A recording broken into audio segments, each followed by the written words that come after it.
We will continue with Arik Shivek, who will talk about fast break and up-tempo game. We will end around 1. First, some house rules. Please put your camera off and your microphone on mute. Questions you can ask in the chat by raising your hand. My colleague Jorik Berends will check that and will ask Arik questions in between where possible. This session will be recorded. If you don't want this, this will be for training and commercial endings.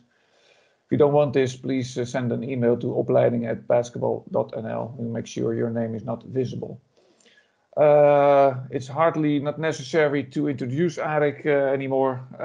He is coach of the Orange Lions Academy and a well-known and very experienced head coach and youth coach internationally. He's from Israel, and he's also a FACC, that's the highest FIBA course, lecturer. So I will give the word to Arik. Arik, floor is yours. Good morning, everybody. I'm very happy to see that more and more participants are coming in. I would like to see the 100 and more because I think it's important. Yes, it will come to that. Slowly, we will get there.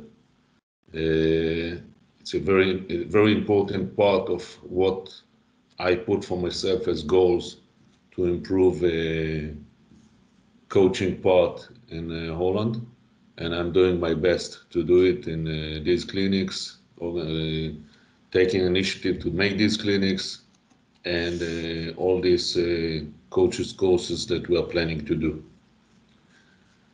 Let's go directly to our subjects. I will start with the lecture with this, that I made a presentation. I'll show you the presentation, and I want to explain you before I'm going to the presentation how I'm planning to do it. First of all, I'm going to talk about up-tempo game, why up-tempo game, the advantages of up-tempo game, how does this up-tempo game reflects our practices, and what do we have to do in the practices to play up-tempo game. Because just to say, let's play fast, it's not enough. We have to do some things in practices to get the habits of playing fast and to play up-tempo game. And then I'll show some fast break drills. Then I'll show some transition game actions. And I'll leave at the end, I will leave time for questions. So let me go to the presentation. Okay. Up-tempo game, it's something that actually all of us wants and likes to play up-tempo game. Fans like to see up-tempo game. The veteran guys here knows that since the game changed from 30 seconds to 24 seconds, actually the game became 20% quicker, and all our actions has to become much quicker. Adding to that, it's the offensive rebound. That's what I wrote about the 14 seconds. The 14 seconds, it means that after we take offensive rebounds, we have to be ready to score or to shoot or to get a good shot after 14 seconds. This is something that on my program, when I write a program, I'm writing something because of something in my special situations. Offensive rebound. What are we doing? Do we do open? Do we do high pick and roll? Do we make the ball? Do we pass the ball inside? All these kind of things. I like it to be structured and that the team will know exactly what they do when we take the offensive rebound. All the actions and all the executions in the plays must be quicker, and that's something that makes this game much quicker. I'll give you times. Now, the times that I'm going to give you are times that you can change it. You can say instead of 3, 4, instead of 4, 5, instead of 12, 14, whatever. But I think that from the thinking point of view, it's important to separate and to share this 24 seconds that we have on offense to parts. If we are talking about up-tempo game, I'm talking about getting a good shot after 12 seconds. This is my goal, to get a good shot after 12 seconds. And if and when I'll get a good shots after 12 seconds, it's okay. If not, I have time for set offense till 20 seconds. I always leave time for the last 4 or 5 seconds, which is last second shot. That again, it's structured. It's not something in my teams. I like it to be structured, that on the 5 players that are on the court, everybody knows what are we doing on the last 5 seconds, last 4 seconds of the shot clock. Everybody knows who gets the ball. You know that if I take it from another sport, soccer, one of the things that I don't like to see, that players are fighting who is going to kick the penalty. That's something that has to be decided before the game. And exactly the same, I'm talking about basketball. It's impossible that we don't know what to do in the last 4 or 5 seconds. If we want an up-tempo game, as I said, my goal is 12 seconds. How do I reach this goal? I'll show you after. To get and to play up-tempo game, we must have athletic players, but we must have really, really high basketball IQ players with high basketball IQ. Why? Because all the decisions that they make are should be really quick. I can tell you that in Serbia, for example, on the young ages, they said, and I had a long discussion with the coaches there, and they explained me, and they told me, sometimes on under 14, under 12, they go for 35-second clock because they don't want that the players will make quick decisions and wrong decisions. So they said, take your time, learn the game, and when you will become under 16, 18, 20 and senior, then we will push you with a 24-second clock. Till under 14, under 15, they really play with under 30 or 35-second clock, which makes sense. About this, say that I already mentioned the last time about positionless basketball. Because we are playing so fast, and we like that our players will play a lot without the ball, and our players will know how to do different positions. I call it positionless basketball, and I mean it by practicing. It means that when I'm doing a shooting a drill in practice, sometimes people are telling me, why do you do it for the 210, 212, 215? Because I think that they should do it. And why do I put my guards with their back to the basket? Because I think that they should do it. Because if a player is running for fast break and he's 195, 196, and he's a guard, and he has a chance to post up his man, take this chance immediately. Don't hesitate. My team has to be ready for this, but the players has to know how to do that. If I'm talking about all the things that I talked till now, it's short plays, short actions, and green light to shoot some shots that I can say that 5, 10 years ago, we didn't allow. And I always give the 3-point shot on fast break. We always said, don't take a 3-point shot on fast break, and I'm talking about 10, 15 years ago. It wasn't a good shot. Slowly, the game developed, the players developed, their shooting range really became 3-point shots, 3-point shots and a half, and 4-point shots. And I can tell you that there are some Slovenian teams and some Slovenian coaches that are putting behind the 3-point shot one more line in the practice, something like 50 centimeters more, okay? And they want that their players will get used to shoot from 50 centimeters more, like NBA range. A, it really makes the spacing better. B, because of that, the penetrations and the kickouts becomes better. And because of that, players get very good shots from this 4-point shots.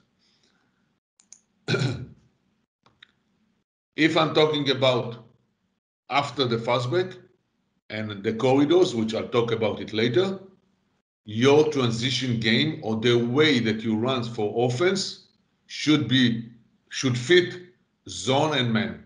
Why should it? And I'm talking mainly about transition game. Why? You never know what kind of defense you're going to meet.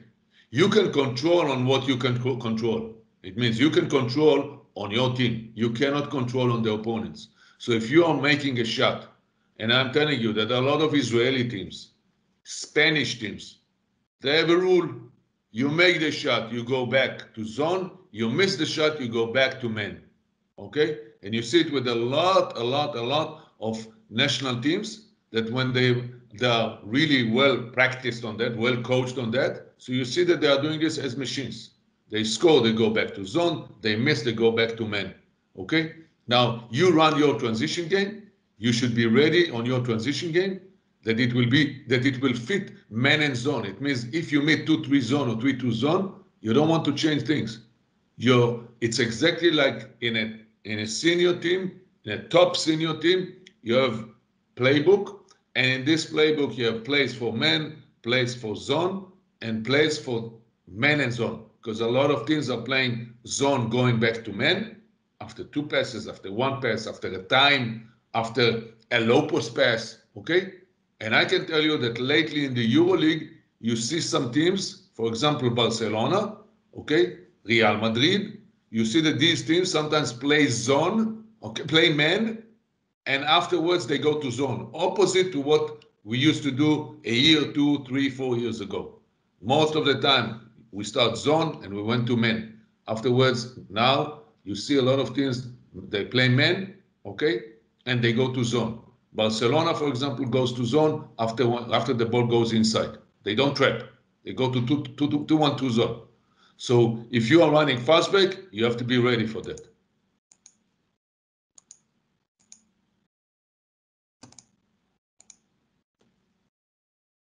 What do we want when we are talking about up-tempo game? Mainly more possessions.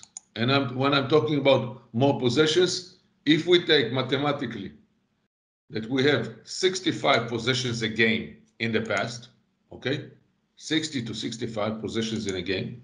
And now we have 75 possessions with the same shot percentage, we will have more points. Very simple. It's very simple. And how do we do it? In a second, I will show you the way that I think that you should reach the 75 possessions. It's not only by playing faster, not only, okay? But again, mathematically, if you have 65 possessions and you shoot X percentage from the field, and you have 75 possessions and you shoot the same X percentage from the field, you have more points. More points, most probably if your defense is good, you have a better chance to win the game. Now, why do we want to play up-tempo game? A, we want to, because it's nicer. B, some of the teams, and it happens a lot, and I'm telling you, in every level you have teams like that some of the teams has problems to score on set offense. They don't have patience, they are not creative enough on set offense, they don't set good screens, million reasons, okay? A lot of reasons. I'm not saying that it's okay, but if you meet a team like this and you still want to score and to win, go for up-tempo game. Once you go for up-tempo game, you have a better chance to win. Now, the second thing, you must control your defensive rebound. It means if you are controlling your defensive rebound, and let's say normally the opponents took 12 offensive rebound, okay, and then you reduce it to 8, what does it mean? That you have 4 possessions more. They have 4 possessions less, and you have 4 possessions more. If you multiply it by 2.5, and it's 8 possessions difference because you have +1, 4. They have -4. So it's 20 points, 50%, 40%. So it's 8 points more on your score. I hope everybody understood the mathematics. And if I'm talking about defensive rebound, outlet. I say an outlet and the second one, and the second action. And I will talk about it later about the second action. Whether it's a pass, whether it's dribble, whether it's pick and roll, whether it's low post, we will talk about it later, but it's extremely important that you will teach your players, and I see this mistake in any level of big guys. They take the rebounds, they roll on the wrong way. Instead of rolling to the sideline, they roll to the middle. Instead of getting the ball on the free throw line extended and higher, they get the ball on the free throw line extended and lower. Now, some of the coaches like to get on the free throw line extended. Some of them are higher and some of them on the half court. Okay? You decide, because sometimes not all the big guys or not all the rebounders know how to make this outlet pass. And this is extremely important. And I can tell you that used to be many, many years ago, a great player in Maccabi Tel Aviv, Earl Williams, the best rebounder in Europe, couldn't pass the outlet pass. So the coach decides that once he takes the rebound, the point guard comes to his hands and get it on a handoff. But okay, this is something specifically for this team, for this player. And this is something that we have to be pragmatic as coaches. And this is part of being pragmatic and flexible. But if I'm talking about technique, kids, you got to teach them. You got the rebound, roll to the sideline, look for the outlet pass on the foul line extended and higher.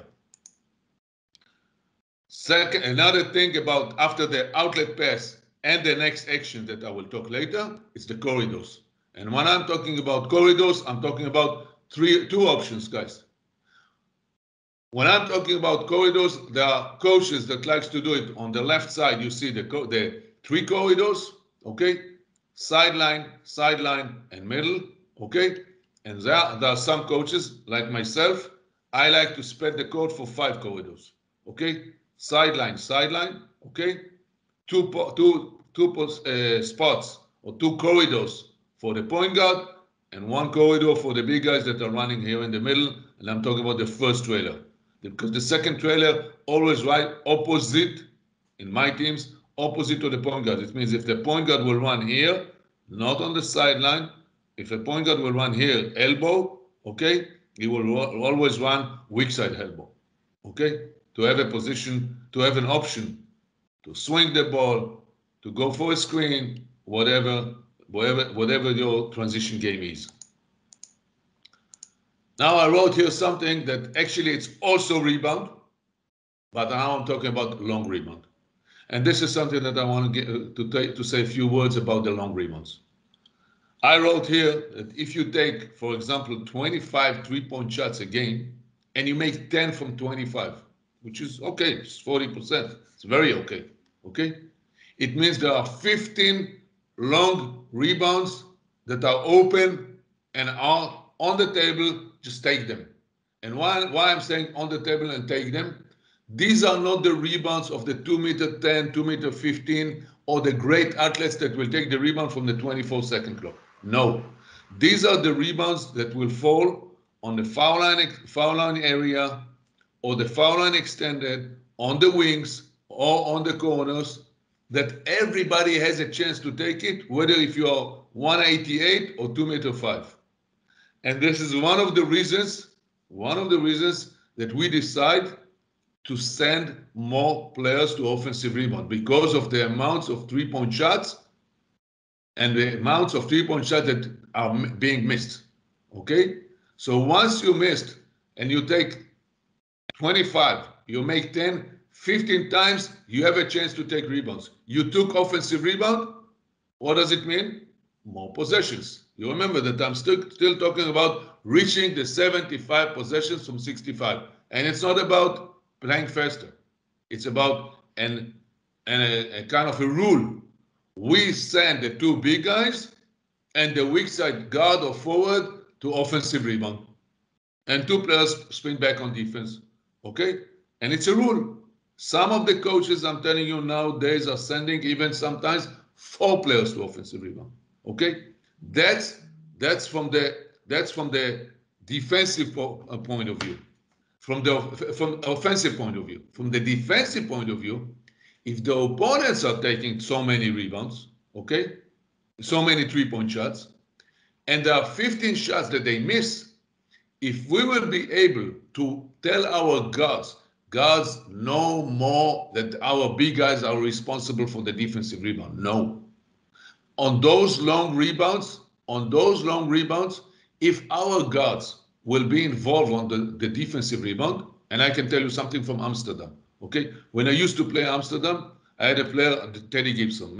I'm sure that most of you knows him, okay? He used to take something like 6, 7, 8 rebounds a game. Now, the advantage is that once your guard takes this rebound around the free throw line, you can skip the outlet pass, and with one strong dribble, he creates advantage of 4-on-2, 3-on-2, 3-on-1. So this long rebound issue, from the offensive point of view, go to offensive rebound because you have a chance to take it. From the defensive point of view, force your guards to be involved on defensive rebound, because when and if one of them will take the rebound, huge advantage, big advantage to run fast break. Mismatch. When you run for fast break, and give you an example, when I coached the Israeli national team, Omri Kaspi, NBA player, 2'6", 2'5", now plays for Maccabi. I used to play with him on the 3 position and on the 4 position. When he played on the 3 position, he always in Europe had advantage on his forwards. So I told him, Omri, when you run on the sideline and you see that you can post up immediately your man from transition and create a mismatch, go for it. And it was one of our options on our transition. We had a drag screen, we had swing option, we had everything. But one of the options was post-up option of a big man and a guard. And when I say guard, it's guard forward. So that's one option, to create mismatch on fast break. And the second thing is screens, on and off the ball. On and off the ball. Once you create a screen on and off the ball, and they switch, because most of the team in the high level on transition will switch on that, because the teams is still not organized. They will switch, and then they will start to fix it, these mismatches defensively. And I wrote down low, I wrote something.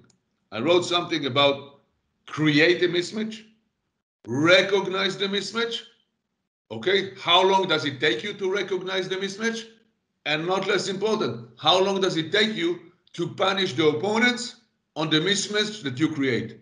And I can say that Obradovic in Fenerbahce, when they won the EuroLeague, this was one of the nicest things to see. They played very simple, really simple, with a pick and roll. And I know Obradovic very well, and he's really trying to make it simple. And when they run the pick and roll and they make a switch, in split of a second, they recognize the switch and they punish you. Whether it's from inside, whether it's from outside, but they really punish you fast. Okay? Pressing. We know that by pressing the ball, it's something that we always try to press to force the opponents to take bad shots, quick shots. Okay? That's one thing. And the second thing, we might steal some balls on press. What does it mean? Quick shots, it means they take less time on their shots. We got more time for more possessions. And stealing the ball, it's exactly like with the rebounds. Once you steal balls, you got 3 steals. It means you got 3 possessions more. They got 3 possessions less. You know the mathematics that I talked about it before. Always multiply it by 2.5, 50%. That's the point that I can get from getting these 3 steals. So that's something that I'm talking about pressing, and when I'm talking about pressing and we steal the ball, normally the opponents are not ready with their defense. Now another thing that we press, or when we run, when we are running and we are running consistently, and how do I teach it? I will show you afterwards. But when we are consistently running, it's kind of a mental or psychological war, okay, between my fast break and their transition defense. My fast break and their transition defense. It means who will break first? They will run so well back on defense that I will say, I'm not running anymore, because anyway, I'm not going to fast break against this team, okay? Or you will do it so well, this running, that in a certain moment, they will skip and miss something like 2-3 minutes of concentration of running back on defense. You will punish them with 10-12 points. And that's a gap that wins games. So if the question is, who is going to be more consistent and stronger mentally? The fastback, if you make it consistently, or the transition defense. And by doing this, that you are consistent of running and running and running and running, you put so much pressure on the offensive team that sometimes they even giving up on going to offensive rebound, because they are so afraid that once they took a shot, you are running so fast that if they are not running back on defense, they will get punished in 3, 4, 5 seconds. And that's something that you can see it with the Spanish teams that are doing this extremely well. I can say that the Israeli national team of under 20, the one that won the championships 2 in a row, did it great. Press and consistent fast break. Unsportsmanlike foul, I want to just to remind you, all these things that I'm showing you now is why do we want to play up-tempo game. Unsportsmanlike foul, few years ago, we used to run, we used to shout for a player defensively, stop him with a foul. Somebody that got the outlet and just ran coast to coast, basket to basket, rim to rim. We used to tell our players, stop him with a foul, make a foul. The rule changed, and more and more and more unsportsmanlike fouls are being called in the EuroLeague or any league that I see and I watch a lot. Okay? So, from players' point of view, if you have players that can run the floor coast to coast fast, don't stop it. Let them go. Let them go. B, players that are on defense cannot stop them like they used to stop them years ago. Okay? And I'm telling you that because of that rule, that they cannot stop them, sometimes I'm telling some of my players, even if you see that it's 1 against 2 on open court, and I'm emphasizing on open court, go for it. Go for it. Don't stop. Don't hesitate. Okay? Here I'm jumping immediately to things that I told you about options on fast break. Rebound, outlet, dribble. Rebound, outlet, pass forward.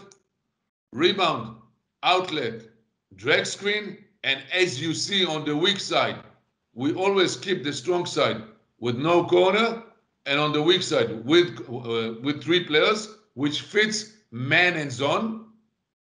Okay? And swing option. We have a swing option. Now, there is another option that I want to show you. I'll come to that later. That's the reason I'm going forward really fast on that. One of the things that I want to show you here, and I used to have players like this in my Israeli national teams, and even here in Holland, okay? Stefan Wessels, for example, Dutch guy. I told him, if you drag the rebound and you see that they are overplaying the point guard and you cannot make the outlet pass, and you can make 1 or 2 dribbles and then make a pass, whether it's to a swing, whether it's to the point guard, do it. There are some 4 positions that when they take the rebound, I don't care that they are running with the ball. Okay? I had a player like this, Lior Eliyahu in Israel, as I said here in Amsterdam, and I had some players in my career that I didn't care. Once you get the rebound, you don't have the outlet pass, give 1 or 2 dribbles and release the pressure from you and from the point guard and go run the transition game. About running effective fast break and transition. One of the things, and I'm talking about times, corridors, and things that I said about man and zone. I force my point guard or whoever got the outlet pass to cross the 8-second line quick as he can. I even give him time. And I'm talking about 3 seconds cross the 8-second line. Okay? If I'm talking about my guards, I'm talking about this, that they should have vision what to do. And then when I'm talking about vision what to do, is about dribbling, passing, swinging, screening away of our big guys or post up, as I said. These are the options that I'm talking about when I'm running for fast break. And as I said, sometimes you can skip the outlet and just dribble the ball as a big man.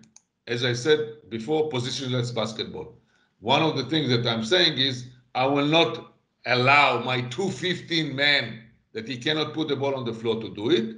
I will allow sometimes players that can do that as 4 positions when they got the rebound, go for it. I don't want that it will slow down our passes. Okay? 12 seconds to score, as I said. 3 seconds to cross the 8-second line, and 6 seconds to that all my 5 players cross the 8-second line. Now, I want to say something about that. Look, when we say that we want to play fast and we want to run fast, okay? To say it, it's okay. To give the rules, it's okay. But if these things will not affect our practices, we're not doing our job. Because that's one of the things that we have to make them to play according to the rules and to get them this automatic actions by doing this in practice. It means if they don't score the 8-second line in 3 seconds, the point guards, it's a turnover in practice, no matter what kind of drill that we run, whether it's defensive drill, offensive drill, fast break drill, set offense drill. We're playing 5-on-5 in practice, which we do, which is okay. Up tempo game in practice. Outlet, 3 seconds, 21, 22, 23. You didn't cross the 8-second line, turnover, blue ball. Simple as that. Same counts for 6 seconds. Many times we see that our big man gets the rebound, make the outlet, and he's walking. And he's walking for offense. No. If not all 5 players cross the 8-second lines in 6 seconds, it's a turnover. And I'm emphasizing because it's important for me to, as you see, I wrote here how all these things of up-tempo game affects and reflects on the things that we do on offense or on practice. Okay? Another thing is, I know that there are coaches that are talking about 2 seconds, 3 seconds, 1.5 seconds, whatever. You decide according the level of your players. Teach your players not to hold the ball too long without creating something. Triple threat position, everybody knows what is it. Shooting, dribbling, passing. Okay? Now, you got the ball and you dribble the ball right, left, right, east, west, instead of north, south. Okay? It's not good for me. You create nothing. You want to play up-tempo game? By the way, you want to play up-tempo game? I'm talking about playing up-tempo game after already you crossed the 8-second line. All the actions, if you remember that I said at the beginning, all the actions, all the set plays, all the actions that you move without the ball should be much quicker. You want that everybody will be involved, show time, the ball the ball is in somebody's hands. Don't let him hold the ball too long. Okay? And I'm not talking about the last 4-5 seconds that one player goes open. Okay, so everybody knows that's his mission. But I'm talking about on fast break. When we run on fast break, don't hold the ball too long. Let the ball move. I know this sentence, and I'm sure that some of you heard about it. More hands, more energy on the ball. Okay? Simulate numerical advantages during the practices. And I'm talking about 2-on-1, 3-on-2, 4-on-3, 5-on-4. And I'm talking about this that not too many times, and I'll show you this later, not too many times reach the 5-on-5. I want to score the first 12 seconds and even before. So I want to be ready for this, that the opponents is with disadvantage against me, that I have one more player as advantage on them, and I want to use it. And I want to punish them for that. When I say punish them, as I said before, takes your time to realize, to recognize, and how much it takes you to punish them for that. Okay? And when I'm talking to the next point that I wrote here, it's about the mismatches. Create mismatch in practice with screening on the ball, with screening off the ball, with post up, and take advantage on that. Okay? Run fast after every possible situation that you might meet in the game. Defensive rebound, receiving a basket, okay? After free throws, after steal or turnover. Do you know how much it's frustrating for a team that they work very, very, very hard to score? And when I said very hard, it took them 17, 18, 20 seconds, okay? And I'll take it even more. And there are two shots, foul. They made the first one, they made the second one, and after they make the second one, we make a boom, boom, and we score after 3 seconds. And I'm telling you, I had a team once that did it extremely well in Israel. My national team used to do that very, very well. Here in Amsterdam, I had a very athletic team that used to do that very well. We were really, really, really practiced on that after a free throw, sometimes I give a signal, and I said that one of my big guys is already run rim to rim. One of the other big guy passed the ball to the point guard. He gets the ball, kind of an outlet, gets the ball and looks for the second big man that sprints. Why big man? Because the two big men of the opponents are jumping on the free throws, on the free throw line. Okay? Something a little bit practical in practice. You want to encourage the players to run and to play faster. So as I said, if you don't play fast, you get punished. It's a turnover. 3 seconds to cross the 8-second line, 6 seconds, 5 players cross the 8-second line. But I'm talking about this. You're playing a game 5-on-5. 2 points will stay, 2 points, 3 points will stay. 3 points, you score on fast break, you get 4 points for that. You took offensive rebound, you got 1 point for that. Okay? So if you give them kind of a special rewards on things that you want them to do, they will do it more. They will go to offensive rebound because they know they might get 4 points for that or 3 points for that. You decide. Okay? But this is something, again, I know that it makes you guys, you coaches, think a little bit more, and you assistant coaches write a little bit more, but I'm telling you that you will get really, really quick results from that. You will see, by the way, that if you will insist that they will cross the 8-second line in 3 seconds, after 2-3 weeks, you don't have to say it anymore. Maybe after a month, you have to remind it again. But it will be a second nature. That once they got the outlet pass, they run. They don't run, okay, turnover. Okay. When you play the 5-on-5, and again, this page is talking about how does all these things that we said before reflects our practices. So when we play and we practice on 5-on-5 on fast break, at the beginning, you create the situation. So you call the situation.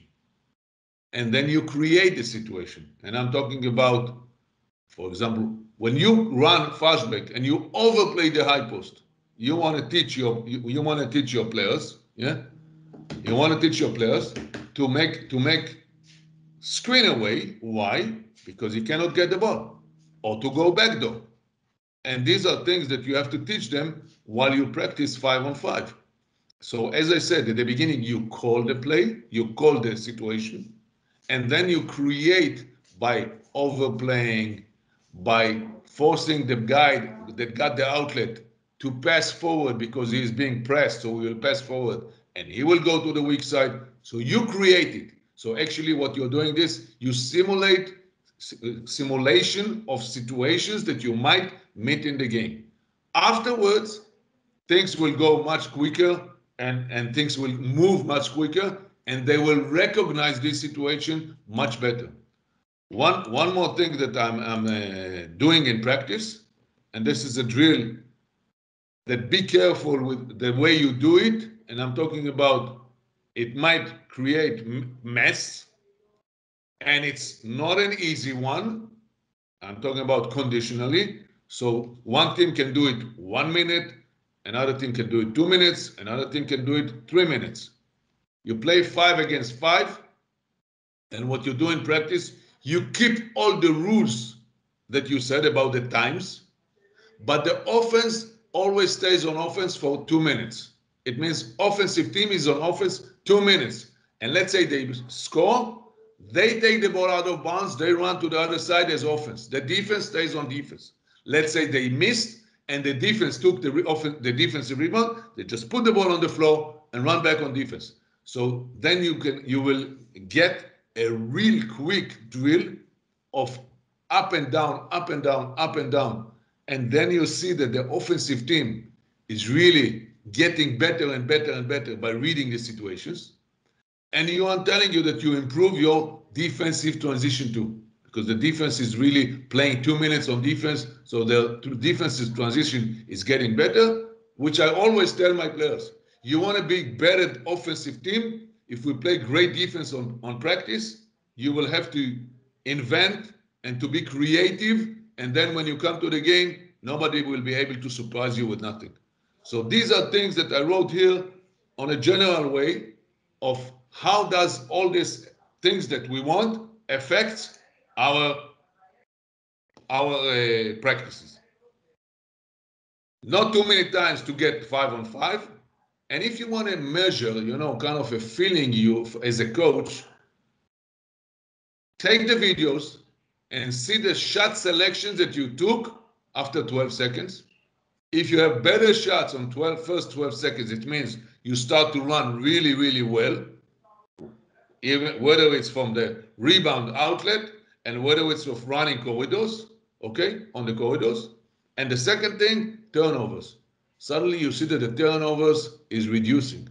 Because at the beginning you will have a lot of turnovers. And a lot of people will tell you, and even you for yourself as a coach, you will have second and third thoughts that you will say, okay, let's not play so fast because we're making too many turnovers. Or you will say, no, we'll go on practicing on that. And suddenly you see that the turnovers really, really reduced. And from 18, it goes to 16, to 14, to 12. Okay, you might have 10, 11. You're not going to have 6, 7, but you will have 10 or 12 possessions more and more points.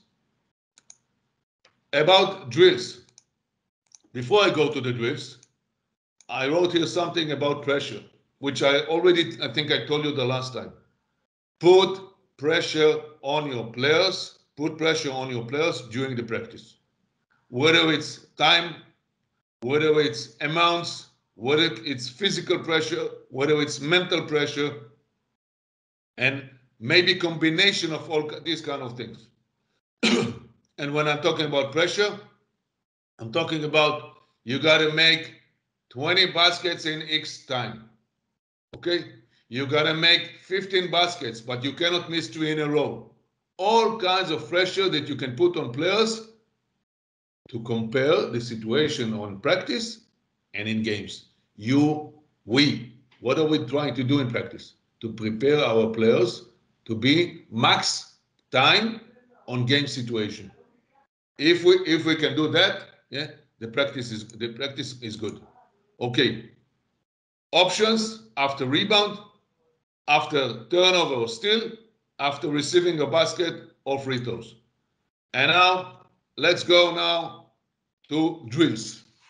And when I'm talking about drills, I'm talking about drills that really, I'm telling you, it's drills, simple ones, not too complicated, but it's drills that if you do it, and we as coaches, will be consistent of don't make too many drills. Don't take drills from YouTube and bring it to practice. Bring from Arik and bring it to practice. No, take only the thing that that you like, fits your philosophy, and fits the way that you want to play. Okay? And if you run these drills and it helps you to bring the players to situations that once you run these drills, they will get to learn, and they will learn the things that you told them theoretically to make it automatic. Practically, it's good drills. Okay? Now, I will start with this simple drill, long and short outlet. 5 takes the rebound, pass the ball to 1, 1 gives 1 dribble, 2 from the side, runs, gets the ball. After he gets the ball, as you see, and as I said, if you remember that I talked last time about concept of playing of Dutch national teams.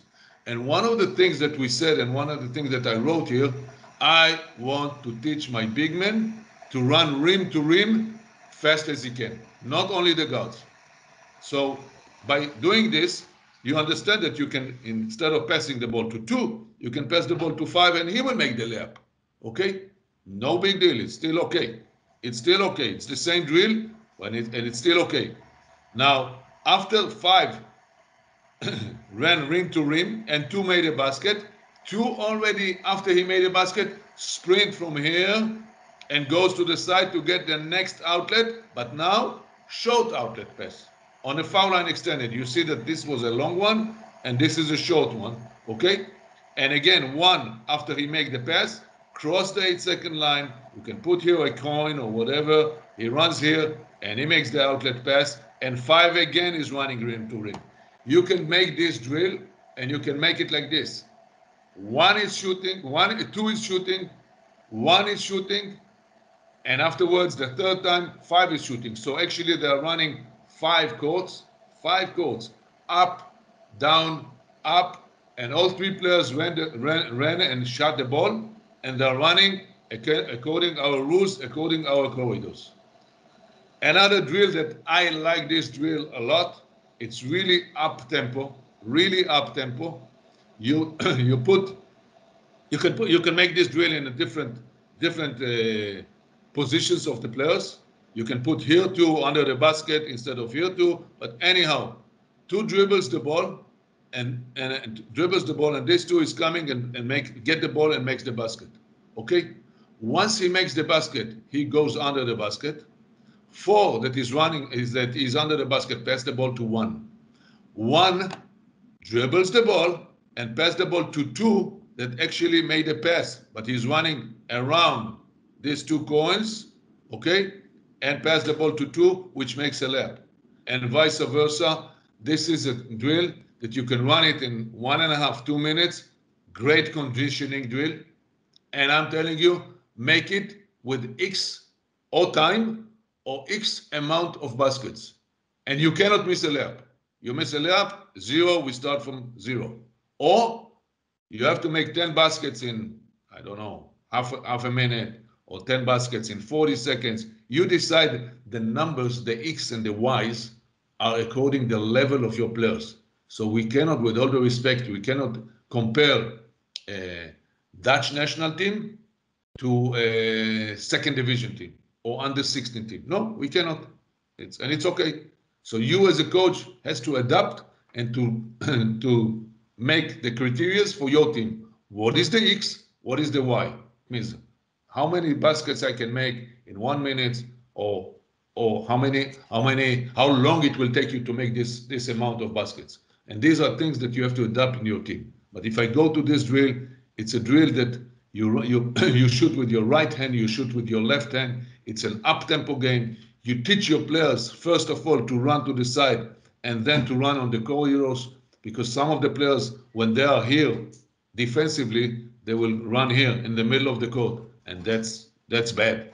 We have to teach them that once we took the rebound, he runs to the sideline, and then he runs all the way on the sideline, or for the 3-point shot on the foul line extended, or to get the ball to drive, or to run fast transition game. Another drill, Coach, which is, yes. can I interrupt you for the first time?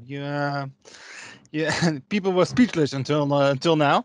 Yeah, you can take a sip. It's not especially about this drill, but more in general, I guess. This question was coming in. What's for you the correct shot if you speak about young players?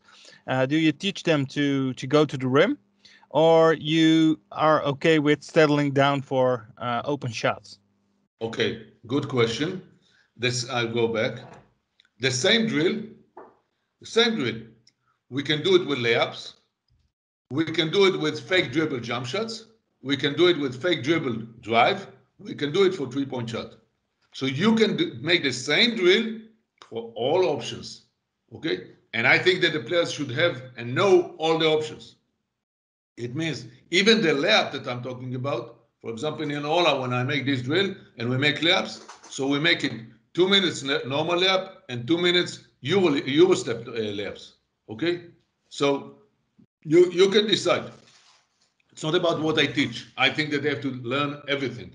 Layups, fake dribble jump shots, three-point shots, fake dribble side step, fake dribble step back. All those things you can make it. It means the guy that gets the ball will get the ball on a position according to what we do. If it's a three-point shot, he will get it on the three-point line. If it's a layup, he will get it for a layup. Did I answer my question? Your question? I think so. Okay. But there is a new one coming in. Okay. I haven't read it, so I will do it first. How do you get them to buy in to this style of playing? For example, how do you get under 16 boys who don't want to run to this office to this offense? So, how do you? I think the question is about how do you, in generally speaking, get to your players that this is the game they want to play. A is to explain them what I explained you at the beginning. Meaning, I don't know too many players that or too many teams that don't like to run. Even the unathletic team, not athletic team, or slow players. We all like to run for sure. So the question, the thing is that if you convince them that by running we can get more, something like 10 points more, and then you show them, for example, after 10 games that we played, we lost 6. From the 6 that we lost max of till 8 points. Okay? 5 points, 6 points, 4 points, whatever. So you tell them, guys, you understand that if we would have run better, we have zero losses because we would have scored 10 points more. How come? Then you explain to them about the percentages that I explained. That's A. That's talking to their minds. Okay? Now, if I'm talk to their legs, okay, it's the practice. Guys, you told this. Point guard, you got the ball, you got 3 seconds to go, and you count. Tell your assistant coach. Once he got the ball, 21, 22, 23, didn't cross the 8-second line, turnover. One time, as I said, after 2-3 weeks, you will see that what they didn't understand from their head, they understood from their legs. Okay, and that's something that I said about the drills that I show you now. Hope I answered your question. Can I continue? Sorry, my microphone was switched off. Yes, please continue. Okay, another drill, simple drill. You put 2 groups, everybody with balls except the first one. And as you see, 4 is dribbling, 1 goes, makes a layup. Okay, takes his ball, goes here. 4 after the dribble, that he finished the dribble, turns, and it's good. He turns, and he goes here, while 3 is dribbling and passing him the ball. And then 3 will go that way, and vice versa. Again, you can make it in 1 minute. You can give them a number. I am telling you that I used to do that a lot in Amsterdam. Because I was 4 years here, so I didn't even have to say. I said 2 minutes of something. They knew exactly the number that they have to reach. They was so well prepared for these drills. Okay. Another thing, it's about running back on defense. It's a drill actually for running back on defense. It's not for fast break. But why did I put it? If you take 4 and 5, they're passing passing, and then 4 takes the shot. Okay, 5 takes the ball. 5 takes the ball, pass it to 1 and replace 1. 1 get the ball, pass it to 2, replace 2. 2 pass it to 3, 3 goes to the basket. While 4, after he makes the shot, he sprint back on defense. So 3 actually doesn't have to wait for 4. He gets the ball and he runs to the basket. So it's really, really similar to game situation when you run for fast break and the defensive team is sprinting back on defense, and now you have to react, to take a 3-point shot, to drive to the basket for a layup, to play one-on-one. Or, and I'm telling you another thing that I do, sometimes I put here a coach, okay? So 2, instead of passing the 3, he's passing the ball to the coach. Why? If he sees that number 4 is 180 and number 3, because it's changing, it's rotation all the time, and number 3 is now 2'5", is 2 has to see that it's going to be a mismatch. 3 has to see that the one that will guard him, it's a guard. So immediately he posts up, and 2 pass the ball to the coach, and the coach pass the ball inside to go here one-on-one back to the basket. I like this drill very, very much. It's a good drill for one-on-one. It's a good drill for transition defense, and it's a good drill for the fast break. Now, I'm going to show here a few slips, a few pictures of three players, all kinds of actions of those 3 players. And as you see here, it's the simple one. Simple one, it's a big 2 guards. Big takes the rebound, pass the ball to the guard, guard gets the ball, and then we can do a few things. Okay? Guard gets the ball and goes to the basket. That's one. The second thing, big takes the rebound, as you see, gets the rebound, pass the ball here. Okay? As I told you, as you saw before. It's the same drill that I told you before. 2 goes for a layup, 2 takes the shot. It's all kind of things and all kinds of actions that we want to teach our players. Now, 1 pass the ball to 2, goes kind of a cut, and I'm telling you, on 2016 I won championship in Israel with Rishon LeZion. My 1 man and my 2 men, it's 2 Israeli players, used to play together, I think for 10 years. Every game we had between 4 to 6 points from this simple, actually UCLA cut, without even a big man here in the high post, okay? Every game, he passed in this pass, 4-6 points, easy points. And everybody knew it. But he did it so well with this cut, or a V cut, or a backdoor, or a straight cut, and he got the ball for a layup. Actually, great action, and it's a great move. And as you saw before, I said it, it's on the passing action. Now, after 2 get the ball and 1 was cutting, 2 makes a pick and roll with 5, pass the ball to 5, and it's a simple pick and roll. Another thing, 1 is passing the ball, 2 is posting up, 1 gets a flash screen for 5. And I tell you, these are micro actions in your transition. You can use it, you can use different things, but I'm showing you here already micro things or micro situations in the transition. 2 gets the ball, and after 2 gets the ball, we make it kind of a screen to 5. 5 goes low. I used to do that a lot. For posting up 5, it's a good action. Another action, 2 pass the ball to 5, okay, goes to the weak side, but he doesn't go all the way to the weak side. He goes up here, okay?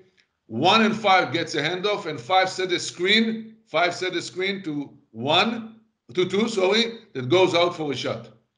The same thing is 1 pass the ball, make a cut, 2 goes for handoff, and at the same time that he went for an handoff, 5 gets a back pick from 1. Okay? So it's 2 actions, 1 for a shot, 1 for back pick. Here, it's something that a lot of teams, I saw that in Greece a lot, I saw that in the Spanish team, CBA, a lot of ACB in Spain are running this a lot. passing the ball, 2 set a flare to 1 and counts to the handoff with 5. So the defender of 2 actually is a little bit in trouble because he doesn't know if it's a good screen whether to make a switch or whether to help on this handoff, especially when the 2-man is a good shooter. 4-man micro action. 1 is going with the ball, passing the ball to 4, 4 to 5, simple action. Why it's very effective when you have a good 5. When 1 is with the ball here, his man is here. If he can seal his man, he can get a low pass from 4. It's a very good action. And I'm going to the next one. 1 is dribbling, 5 is setting a screen to 4, 4 gets the ball. Okay, he can pass it here or he can pass it to the 3 and continue with another pick and roll. Okay. Another thing, which it's the same like I showed before, but with 4 players. 1 pass the ball inside and gets a flare, while 2 goes and post up. Okay. Another action is that we're talking about screen away actions. Screen away, it means that 4 set a screen to 3. Most of the time, 3 and 4 will make a pick and roll, and 5 will go according to that. I'm going forward to a next drill. All what the situation that I showed you there will be shown out in a few minutes on transition games. Okay, that I'll show you. I like this drill on 4-on-3 as a warm-up drill. Think about this, that now you have 12 players in the team, in the practice. 3 colors, and we play 4-on-3. It means every time 1 player is on the side, we play 4-on-3, and you tell your players, you got 6 seconds to score. And you are counting. 21, 22, 23, 24, 25, 26. You didn't score, turnover. You scored, make it, take it. Okay? Now, this is good, very good. And they spread the court very well on the corridors. You teach them how to spread the court. Sometimes I even started with no dribbling. I don't allow them to dribble. Just find the open man. Find the open man. Spread the court and find the open man. Great drill for decision making. Great drill for moving without the ball. And then you add 1 or 2 dribbles, and it's a great drill for penetration, relocation, spacing, and kick out, and moving without the ball. I like this drill very much. Why? It teaches a lot of basketball.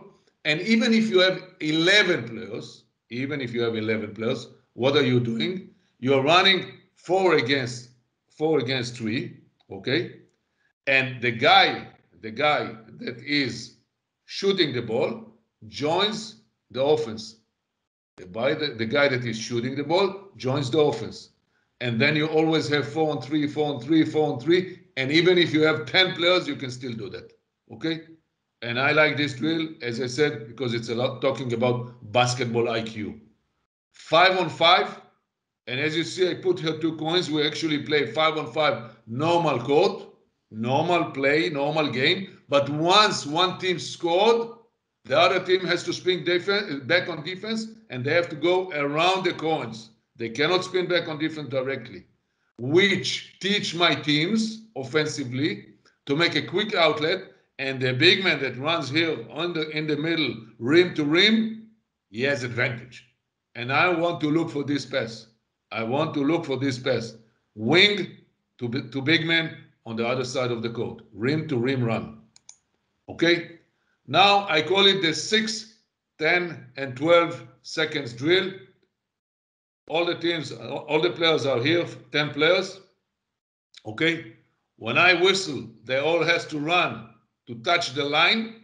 The first player that touched the line, his team is on offense, the other team is on defense, and they got 12 seconds to score. Okay? That's the drill. The second drill, it's 10 seconds. I do it, but they have to run till the free throw line extended. Okay? Once they run to the free throw line extended, it's less court before they run to the baseline. Now they run to the free throw line extended, and then they have to score after max 10 seconds. The last one, they run this way and they run this way. Whoever touched the line first is on offense, the other one is on defense, and because it's from the middle, you got 6 seconds to score. And that's what I want to teach them. Find the open man, run on your corridors, And again, as I started the lecture, all these 6, 10, 12 can be 10, 14, 16, or 17, depending on the level of your team and the age of the players. So you adapt, but I'm talking about the principle and the drill. Okay? Another drill that I like to do it, I do it a lot a day before a game. We run 5-on-0. 5-on-0, you can run it waves, which I don't like it too much, but okay. Or you can run a play, or you can run your transition, okay? And you tell them, all the players has to touch the ball, okay? And after that, do whatever you want. Shoot the ball, pass another action, make another pick and roll, make another screen, whatever. The passer and the shooter spin back on defense. The other three spread the court and immediately 3-on-2 on the other side. So it's 5-on-0 on one side, and then passer and shooter spin back on defense, and it's 3-on-2. I like this drill very much. A lot of tempo, a lot of action on the court. Okay. Drill that I do it a lot in Ola. We play 2 players, as you see, 2 players on offense, 1 player on defense. 2 against 1. And we are counting. This is the white team, this is the black team, and we are counting black against white. 2 against 1. Then 2 players from the black are joining him, and it's 3 against 2. Then 2 players from here joining him, so it's 4 against 3. And then we finished. Okay? And then 5 against 4. Okay? And once we do that, we are counting the number of baskets that the teams have. And then we make it 2 rounds. It means actually it's 4 times. 2 against 1, 3 against 2, 4 against 3, 5 against 4, and then we switch. So the other team start with 2 players. Okay? And then we do it 4 times. And as I said, I like very much to do this kind of drills. Beginning, no dribbling, then with dribble. Because it teaches them to use the dribbles right. Okay? And because it teaches them to play basketball sometimes with not unnecessary dribbles. Okay? Because that's something that I'm sure that as coaches, you agree with me that sometimes it makes you crazy when you see those guys are doing this basketball with 1 or 2 unnecessary dribble. The same drill I do, but I do it and I use it for the press. What do I mean? We play 2 against 1, and then only 1 player joins the defense, the offense. So then it's 2 against 2. 3 against 2, 3 against 3. 4 against 3, 4 against 4. 5 against 4, 5 against 5. It means that one team always running advantage, numerical advantage, and one team is playing 2-on-2, 3-on-3, 4-on-4, 5-on-5. And then we switch. And as I said, I do it 2 sets. So it's actually 4 games. 2 they have advantage, 2 they have advantage, and I count the number of the baskets that they made. I go to transition game. Deep catch, dribble option, passing option, drag screen, post up of a guard forward or a big man, swing option, screen away. And I want to see what I wrote here. Transition basic options. I'm telling you, there are more options. Arik, yes. You got 10 minutes left. I know. No, 12 I have. Exactly. Transition basic options, because there are sometimes split actions and all flare actions and back pick actions. I know. I'm talking about the basic ones. Okay? Rim to rim, as I said, this is something that, it's so simple. And sometimes it irritates me why we don't do it more. Even myself, I'm blaming myself. Why I'm not on it more. And I'm telling you that when you are on it, suddenly you did it in practice, and in the same practice, suddenly you see that your men started to run rim to rim, and you got 4, 6, 8 points for nothing. From this, that their big man was lazy not to run back on defense. So let's do it more. Let's do it more. And we got in Holland very athletic, tall players. Sometimes you want to make the outlet, and there is no option to make the outlet. So as I said, don't stop the last thing that I want for me to happen, that my teams will meet situations that if the opponent is overplaying one action of the play, transition, whatever I want to do, and my team doesn't know what to do. It means that it's bad coaching. It's bad coaching. It means my team has to be ready. What happened if they deny the pass to the point guard, I use my foreman or to drive all the way like I showed you before, okay? Or to use him and then this deny, foreman gets the ball, one is getting the ball from 4, and we run on our corridors and we run our fast break. Okay? Now here I want to show you the way that Ola is running fast break. Very simple one, very simple actions. And I'm telling you, now as I told you last time, I will sound like American coaches that give clinics, but it's true. We do it every day. Really, every day we do it. Our fast break, it's something that we do every day, every practice. Even if it's a shooting practice, we give 5, 7, 10 minutes for running 5 on 0, okay? We're running these options of passing, dribbling, swinging, drag screen, post up, all the things that we do on fast break, okay? Post up, 1 pass to 3. Our 4 and 5 immediately set a staggered screen to 1, okay? To 2. 2 is coming up, can get it for a shot. If not, 4 goes to the corner, 3 goes to the corner, and there is a high pick and roll, single to double. Okay? One thing that I want to tell you, I will not say names, okay? But one of the coaches here in Holland, when I came, he said, Arik, can I talk with you? I said, sure. My 2 big men cannot shoot. What can I do? Can you show me something that I can do? And I told him, guys, if this guy cannot shoot, let him run on the low gap of the defense. It means the 3 put him there, or even there, and the 4 put him here, and let him be always on the ball side. It means if the pick and roll goes this way, 4 will be here. If the pick and roll goes this way, 4 will be here. And then you play with a short roll and all this stuff of short rolls. It means not necessarily you can play and you have to play with 4 out, 1 in. If you don't have the tools for that, don't do that. Post up big. We pass the ball to 4. We go away, screen away. 2 gets a screen from 5 and gets a screen from 2. And then 2 gets the ball and go for step up screen with 4 that gets the short roll pass. Okay, he can shoot, he can pass, he can drive. Okay, now I know that sometimes on this screen, 1 and 2, things might switch. We're working a lot on that. And you know that if, I don't know if somebody from my Amsterdam is in this clinic, Mario or whoever, yeah, but he will say that he will authorize that what I said is true. We start every practice with low post action because I truly believe that's my basketball. I really believe to play from inside outside. Okay, so sometimes if he's being face guard, he makes effects and he cuts to the basket and he's wide open. If there is a switch here, instead of going for a shot, the 2 will go all the way for a shot.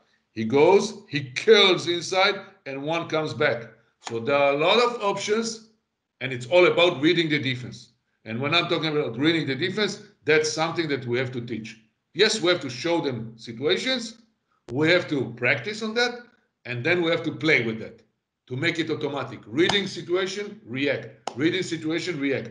No, and if you have cameras in the gym, which we do, okay, you stop the practice. Your assistant coach comes with the tablet, and you show the player, hey, you saw how they played on you? Top lock or face guard. Why didn't you make a backdoor? And I'm telling you, it's very, very effective. Low post, step up screen. Okay. By the way, excellent action against zone. Excellent action against zone. If you look at the low post gap, look at the guy that goes low post, very good against zone. And this cut is very good against zone 2 and against man 2. Okay? Now drag screen. 1 goes with the ball. Pick and roll between 1 and 5. Okay? 4, after he didn't get the ball, comes up here. 4 gets the ball. 4 gets the ball. This guy is cutting, and this guy goes handoff and pick and roll. The first one in Ola, we say pop. The second one rolls. Professional teams, 4 pop, 5 rolls. Okay? But here, I don't care who is the 4, who is the 5. Both of them, we have a rule. First one pop, second one rolls. Okay?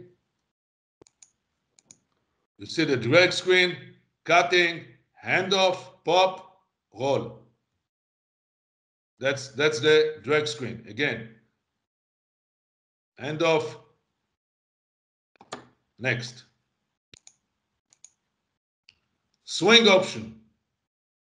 We're running for fast break. That guy, I told you that this guy to go. We swing option. We swing the ball. This one is cutting, and the continuation is exactly the same, like drag screen. And that's what I like in plays. Simplicity. Make it simple. Make it simple.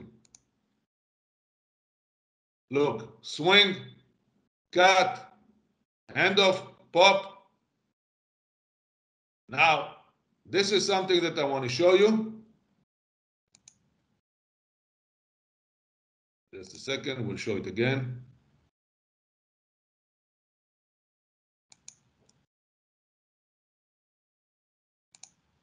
This is the swing option. This is the cut. This is the handoff, and it will pop. This is the pick and roll. Now stop. Do you see this guy? He was cutting, and he came back.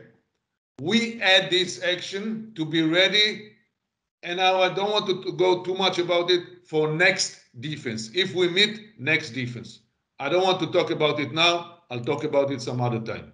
Screen away action, it means he is being overplayed. He cannot get the ball. He screens away. And look at it here. Screen away, gets the ball, handoff, side pick and roll with corner.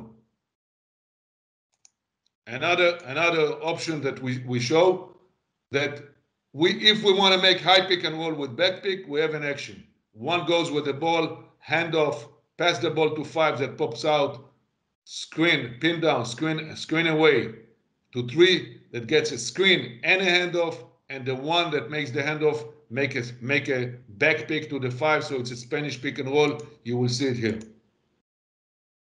Handoff, pass, pin down, handoff, rescreen, pick and roll, back pick.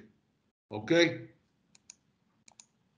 Now, I show you here one more transition game, which is simple. Okay? Take the 4 that he starts high.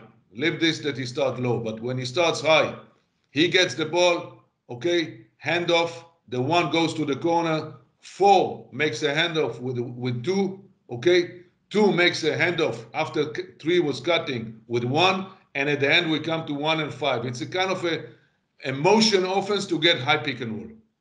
Another thing is, like I told you, pass here, and a curl action and a pick and roll with a flare here. Okay, it's situations. It's situation and it's options.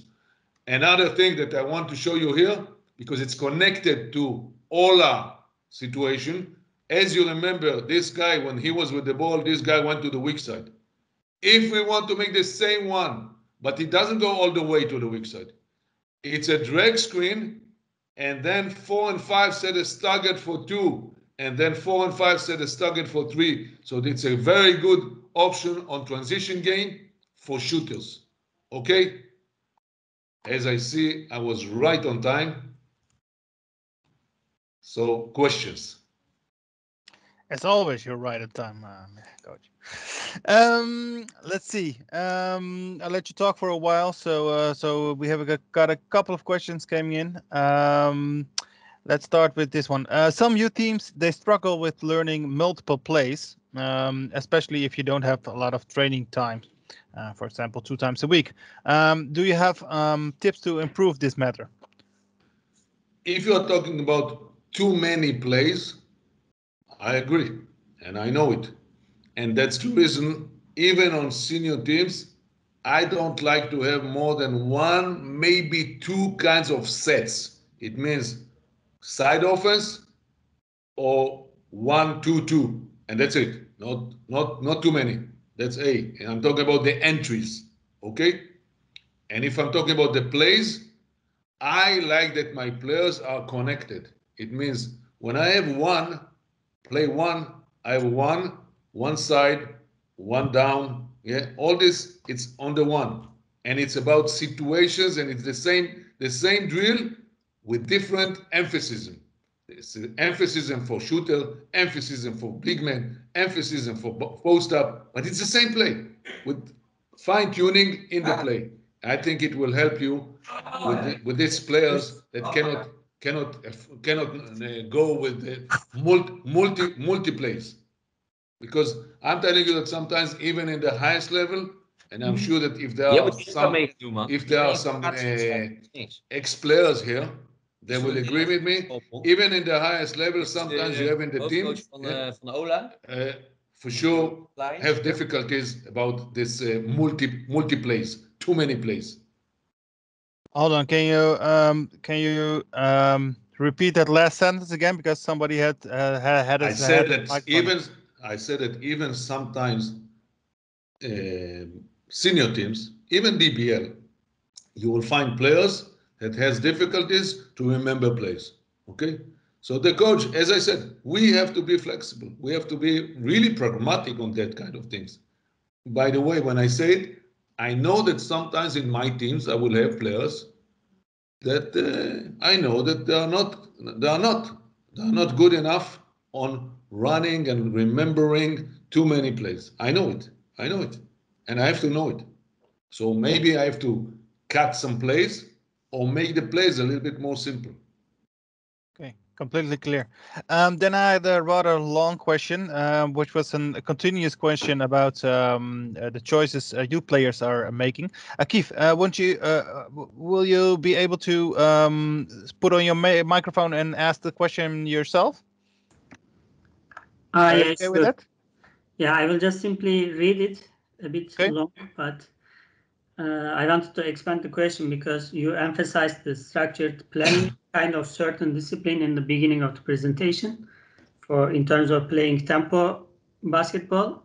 I also believe the same concept, because I also believe that teams should be even more disciplined when they want to play tempo basketball, and they should follow the decisions made beforehand, and they should run without any excuse.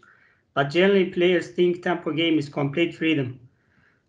Sorry, or they want to just want to run for the offense, but not for the defense, back to defense, or they believe that tempo game means quick early shots or transition 3-pointers, that kind of misbeliefs they have.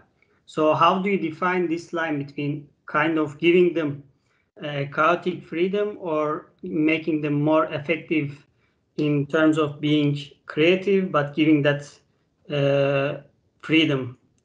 But I'm asking this not only from tactical perspective, but mentally, especially in the youth teams or low-level teams with limited time. Okay, I don't know your name, but I agree with you every word that you said. Okay. And I mean, when I came to some of my teams, I met the problems that you described, and I said, I'm normally in all my basketball of my coaching philosophy, I want to give them freedom. I want them to give them academic freedom. And when I say academic freedom, the way they play, yeah? But they have to follow my rules. It means the width of the road that they are driving, yeah? I decide what's the width. Narrow, wide, whatever, okay? But I said, and it's not a democracy. It means some of the players I give them more freedom, some of them I give them less freedom. Okay?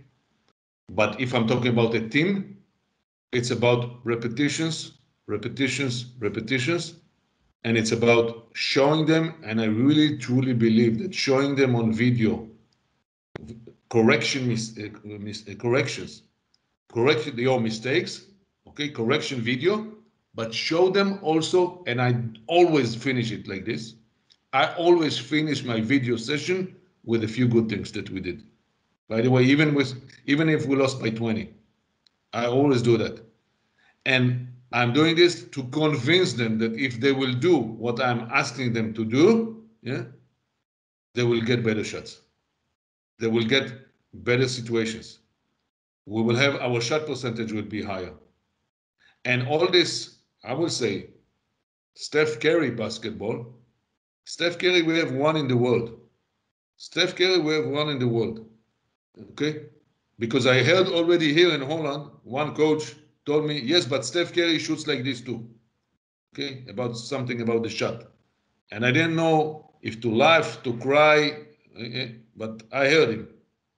But what I'm saying is, you got to repeat these things more and again and again and again in practice. Show them. You know, it's about belief. If your players will believe in what you show them and they will believe in what you do, they will do it. Plus, as I said, that's about their head. About their legs, I showed you a few very good drills, how to make them run on their corridors, how to make them run fast, how to do things like you want them to do. Because if they're not going to do it, it's a turnover. And again, they're going to lose both the balls.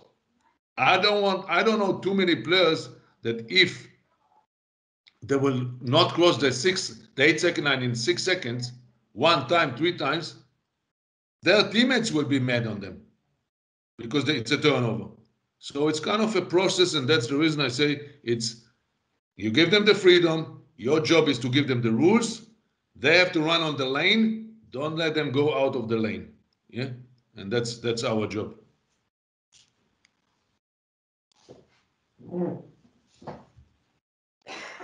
Okay, I think we have time for some, maybe 1 or 2 more questions, but I think we're completely there with the questions we had in the chat. So if somebody wants to stand the floor and unmute himself and take one last shot at Mr. Coach Shivek, he is able to do that, and otherwise we are done for today.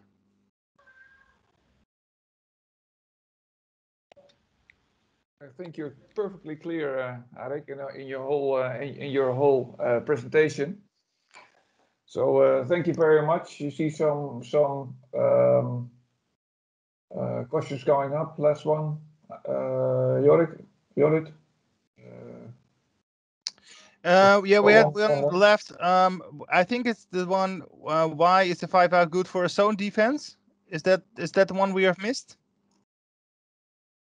Shall I answer it? Yes. Yeah, you go for it.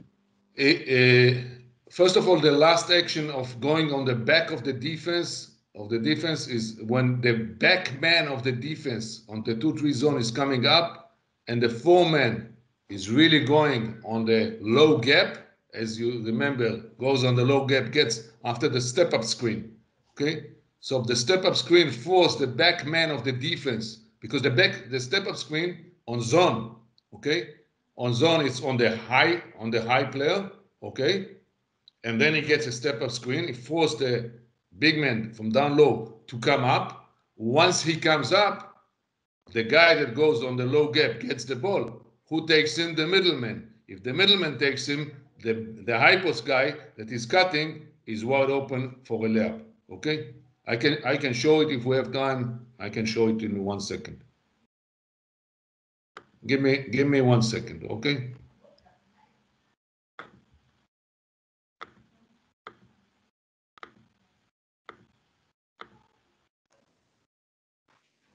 Just a second.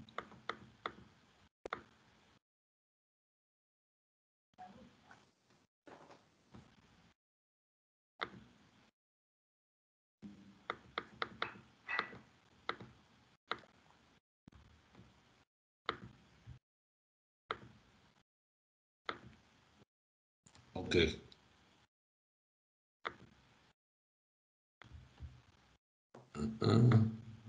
I think it is. You see it? You can see it? Yes, we do. So I said that if the 5 is coming here to set this screen, this step-up screen, okay, and the 1 is dribbling now, let me do it here. The 1 is dribbling here. He forced the 4-man to come to him, right? Yeah. The 4-man is coming to him, right? Mm-hmm. Okay. As soon as he does this, this 4-man on offense goes on the low gap here, okay? And let's say he got the ball now from 1, okay? Who takes him? 5, right? Right? As soon as 5 gets him, look at 5 on offense. Wide open for a dunk. You see it? This one? Because this 5 is already here. Okay? Takes the 4 that went on the low gap. So the 5 is wide open. It's a typical action against zone. Really good action against zone. Low post pass, high post cut. And we do it directly from step-up screen. Okay, thank you for this last question. Okay. Yes, thank you very much, Arik, for this really interesting presentation again.